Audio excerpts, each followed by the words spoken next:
boosting on Facebook is actually pretty easy. Here's one customer, here's one client, Cortec, and they've done several boosts over some time here. So let me start with this one, for example. They were at an event, and although this general post reached 36 people and there were 8 engagements, which isn't too bad for a very basic post on an event, but let's say we want to boost it. Most boosts on Facebook will have this little blue button here for boosting a post. So what we do is we basically click the blue button to boost the post. And what you're going to see here is a bunch of information. And you can start on the left side, and you can do a smart audience details. You can do people who like your page. This is who we're going to market to, or who we're going to boost to. So if you have a lot of people who like your page, you might want to send a boost to them as well. But what I like to do is smart audience here on the top here in the audience. That way Facebook will customize your audience to reach more people who may be interested in your business. And then there's audience details too. So right here you can click on this and you can do men, you can do women, you can do age range. So you could, change this 65 plus, it might be a little bit older. You could do younger, whatever. I like to have a general range of anywhere from, let's say, it depends on what it is, but if you're trying to boost classes for yoga classes or Tai Chi classes or something, you might want to say, you could even include kids, so 15 to 65. However, targeted ads are better if you can actually target. So for example, if you target a smaller group like this, 55 to 65, it'll actually reach more people. So somewhere in the middle. So let's just say somewhere in the 30s. You don't have to be exact. It could be 30, 31 or whatever, but let's say 30.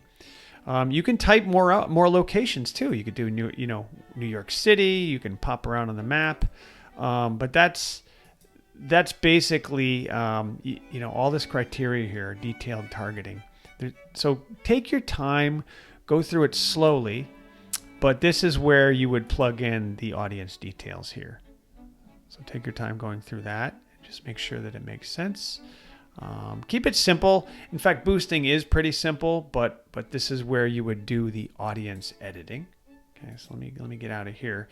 And that's really it. And it'll tell you when you do the boost, $14, and it's estimating that for $14, that particular budget, $14 a day, you could change that too. But see how the numbers change here? The number of people.